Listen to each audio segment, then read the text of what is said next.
Olá pessoal, tudo bem com vocês? Vamos para a nossa segunda videoaula do curso de Matemática para Prefeituras.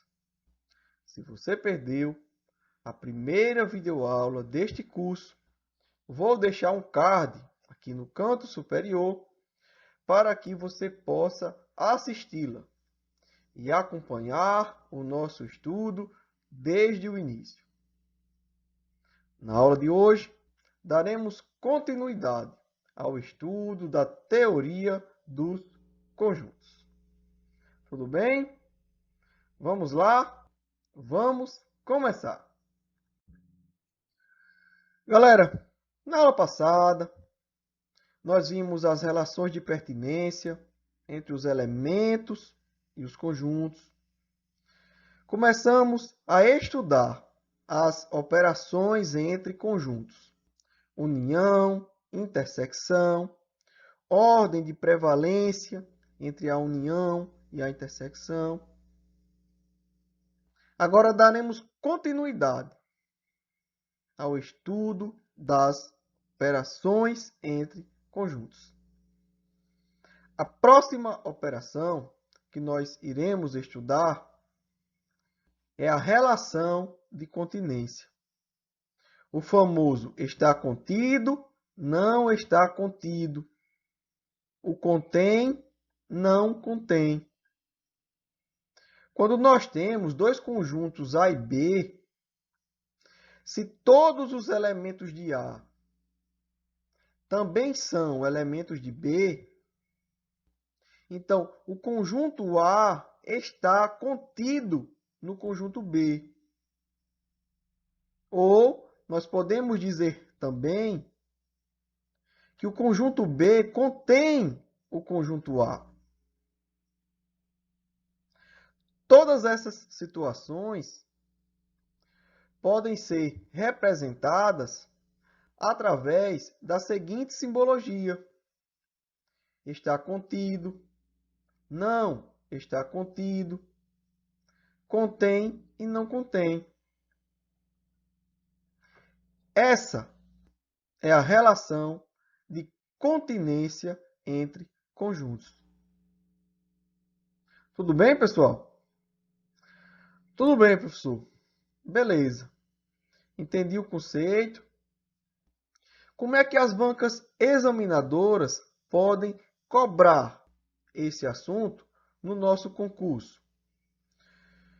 Vejam esse exercício cobrado no concurso da Prefeitura de Jataí, no estado de Goiás, para o cargo de auxiliar de secretaria, considerando os conjuntos numéricos abaixo, A, B, C e D, com os seus respectivos elementos. Assinale a alternativa que apresenta a correta relação de inclusão. Então, vamos analisar as alternativas. Alternativa A. O conjunto A está contido no conjunto B. Pessoal, pela definição da relação de continência, para que um conjunto A esteja contido no conjunto B, todos os elementos de A devem estar obrigatoriamente também no conjunto B. Quando nós olhamos para o conjunto A e olhamos para o conjunto B, nós percebemos que os elementos 2 e 3, eles estão em A, mas eles não pertencem ao conjunto B. Então, se existem elementos que pertencem ao conjunto A, mas não pertencem ao conjunto B, o conjunto A não está contido no conjunto B. Tudo bem? Tranquilo? Então, a letra A está incorreta. Vamos analisar a alternativa B. O conjunto A está contido no conjunto C. Quando nós olhamos para o conjunto A, nós observamos os elementos 1, 2 e 3. Quando nós olhamos para o conjunto C, nós vemos que os elementos 1, 2 e 3 também pertencem ao conjunto C. Como todos os elementos de A também pertencem ao conjunto C, nós podemos afirmar com toda certeza que o conjunto A está contido no conjunto C, ou que o conjunto C contém o conjunto A. Professor, então quer dizer que essa é a resposta do nosso exercício, não é isso? Exatamente. A letra B é a resposta do nosso exercício. Percebam que todas as outras alternativas, C, D e E, cometem o mesmo erro cometido na alternativa A. Existem elementos em C que não estão em A. Existem elementos em D que não estão em B.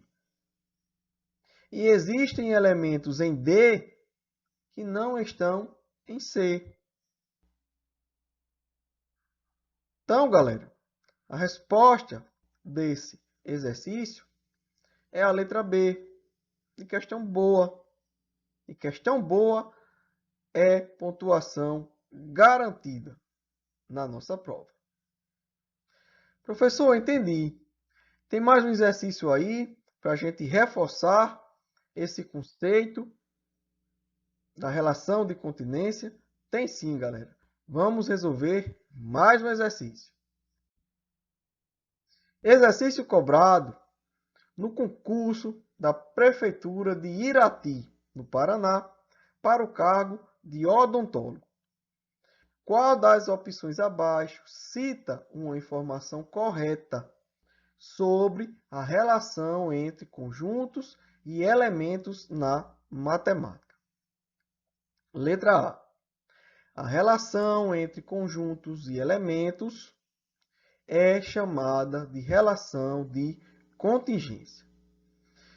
Pessoal, quero que vocês gravem de uma vez por todas essas duas relações, pois as bancas gostam muito de fazer trocadilhos entre elas.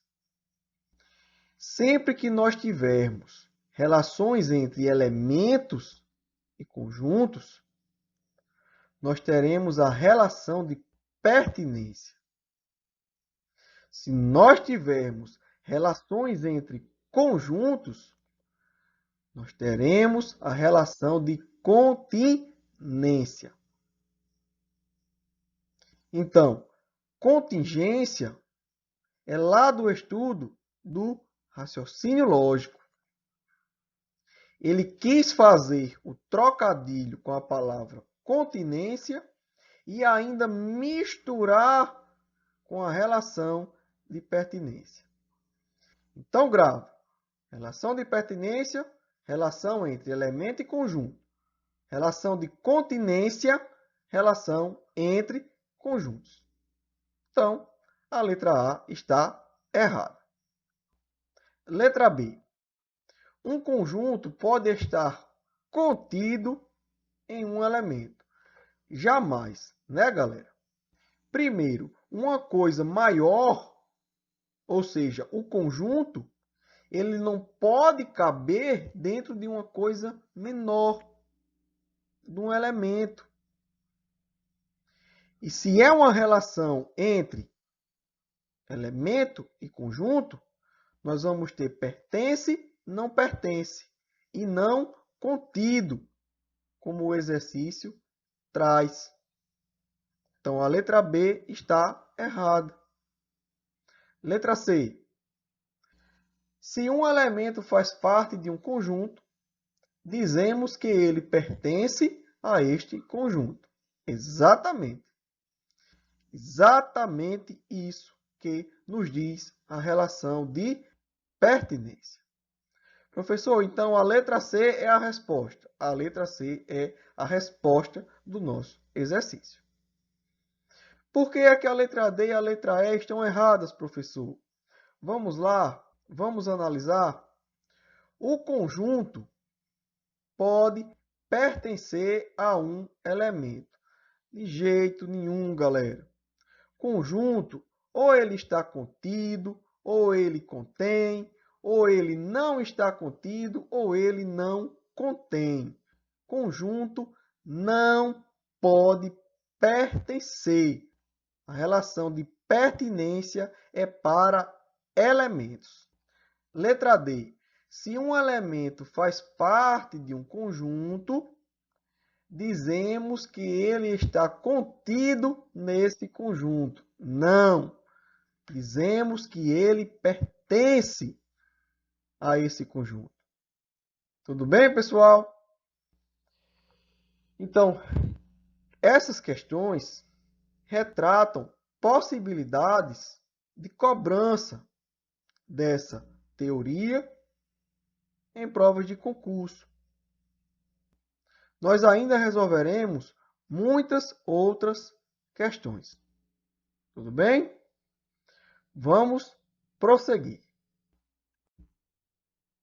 Entendida essa relação de continência, nós podemos estudar subconjunto. O que é subconjunto, professor?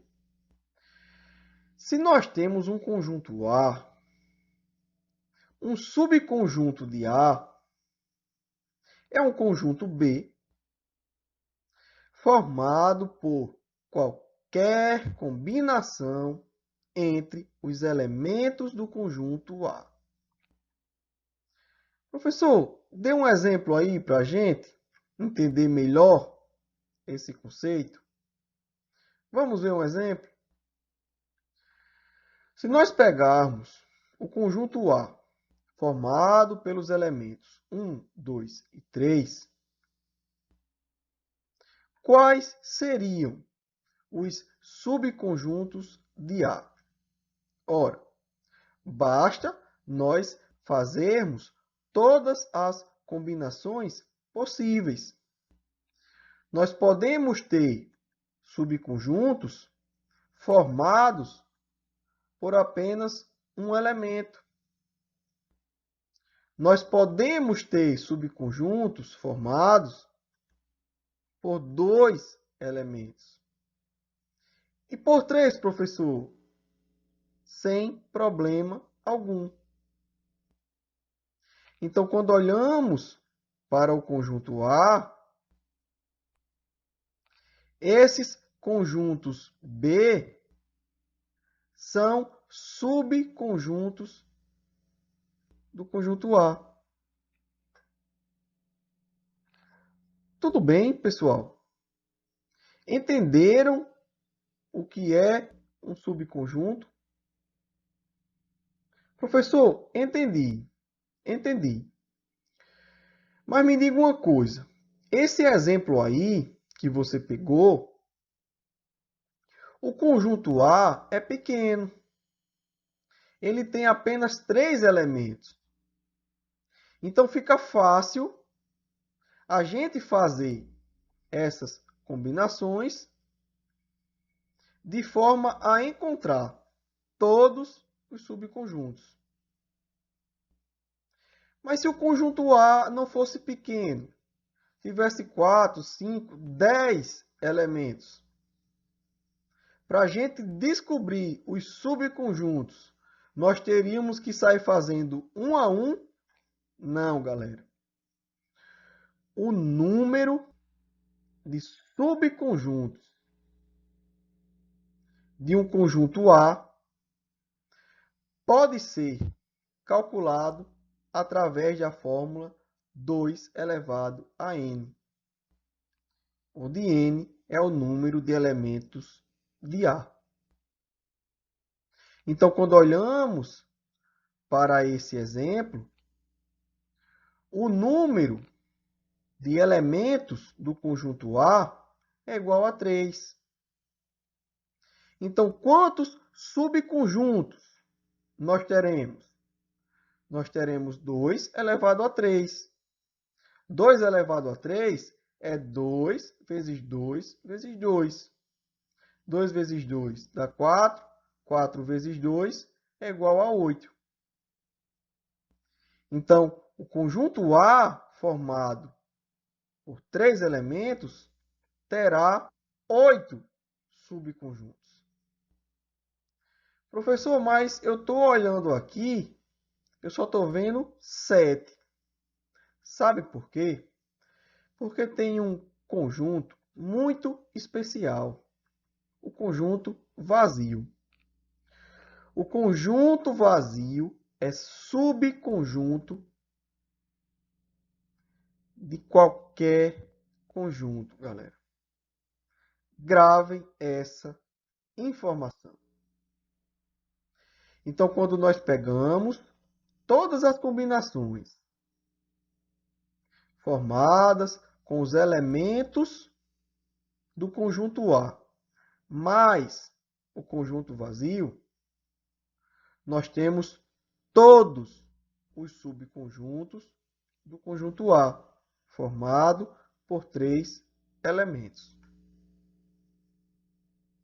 Professor, esse conjunto vazio é o quê? Galera, o conjunto vazio, ele não possui elementos. Como o próprio nome diz, ele é um conjunto vazio. Não tem nada lá dentro. A gente simboliza esse conjunto ou com as duas chaves sem nada dentro, ou com essa bola riscada. Ambas as representações são válidas para o conjunto vazio. Professor, isso cai em prova? Cai, galera. Vamos resolver um exercício de aplicação dessa teoria? Concurso da Prefeitura de Sapucaia do Sul, no Rio Grande do Sul, para o cargo de professor de matemática. Qual o número de subconjuntos que podem ser formados com os elementos do conjunto C? Percebam que o conjunto C tem 6 elementos. Os números 1, 2, 3, 4, 5 e 6. Galera, nós acabamos de ver. Se nós queremos calcular a quantidade de subconjuntos de um conjunto, basta utilizarmos a fórmula 2 elevado a n, onde n é o número de elementos do conjunto. Quantos elementos tem o conjunto C? O conjunto C possui 6 elementos. Então, na fórmula 2 elevado a n, onde tem n, nós vamos substituir por 6. 2 elevado a 6 é o número 2 multiplicado 6 vezes. Então, 2 vezes 2 vezes 2 vezes 2 vezes 2 vezes 2 é igual a 64. Então, com os elementos desse conjunto C, nós conseguimos formar 64 subconjuntos. Qual é a alternativa que responde o nosso exercício? É a letra D. Tudo bem, pessoal? Tranquilo, professor. É fácil, galera.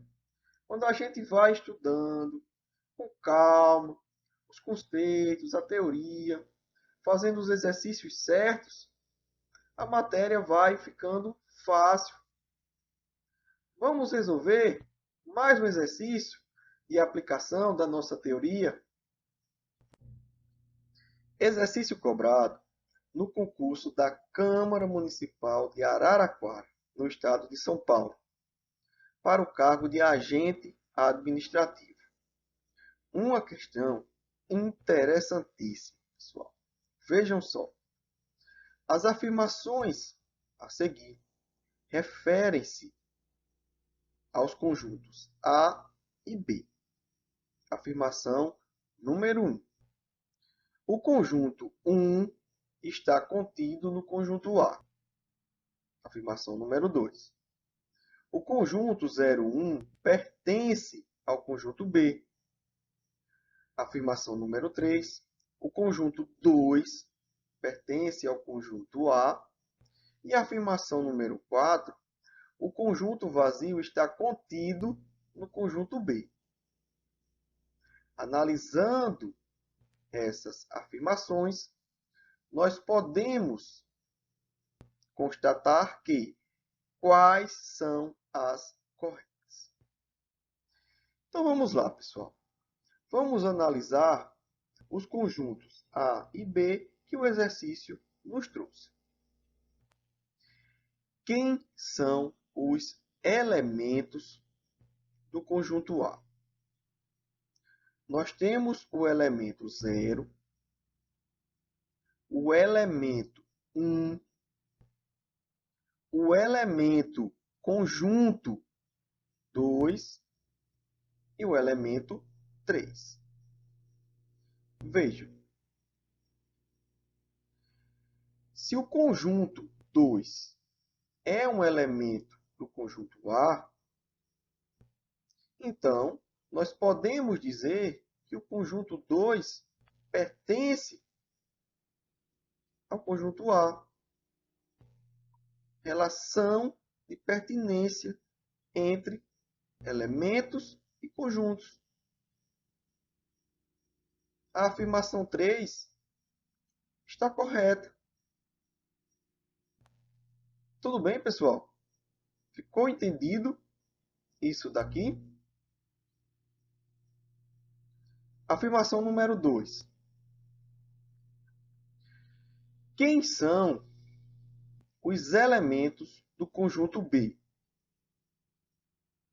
Nós temos o elemento conjunto 01, o elemento 2 e o elemento 3. Ora, se o conjunto 01 é um elemento do conjunto B, então nós podemos dizer que o conjunto 01 pertence ao conjunto B. A afirmação 2 também está correta. Relação de pertinência. Afirmação número 1. Galera, olhem novamente para o conjunto A. No conjunto A, nós temos o elemento 1. Então, com esse elemento 1, nós podemos fazer um subconjunto de A. Então, o conjunto 1 é um subconjunto de A. Se nós temos um subconjunto de A, então nós podemos dizer que esse subconjunto está contido no conjunto A. A afirmação 1 também está correta. E essa afirmação 4, professor? O conjunto vazio está contido no conjunto B. Galera, nós acabamos de ver o subconjunto. Aliás, o conjunto vazio é subconjunto de qualquer conjunto. Em particular, o conjunto vazio é subconjunto do conjunto B. Então, nós podemos afirmar sem problema algum que o conjunto vazio está contido no conjunto B. Também está correta a afirmação número 4. Professor, então quer dizer que todas essas afirmações estão corretas? Sim, galera. Todas essas afirmações estão corretas. Qual é a resposta do nosso exercício? É a letra A. Todas essas afirmações são verdadeiras. Estão corretas. Tudo bem, pessoal? Um exercício muito interessante para a gente treinar as relações de pertinência e de continência entre os conjuntos. Galera, ficou com alguma dúvida na nossa aula? Pode deixar um comentário com a sua dúvida. Eu terei o maior prazer em responder. Se essa aula te ajudou a entender a teoria dos conjuntos, deixe um like, inscreva-se no nosso canal e compartilhe com seus amigos para que a gente possa alcançar cada vez mais pessoas com o nosso material. Tudo bem? Fique com Deus, forte abraço e até a próxima videoaula, galera.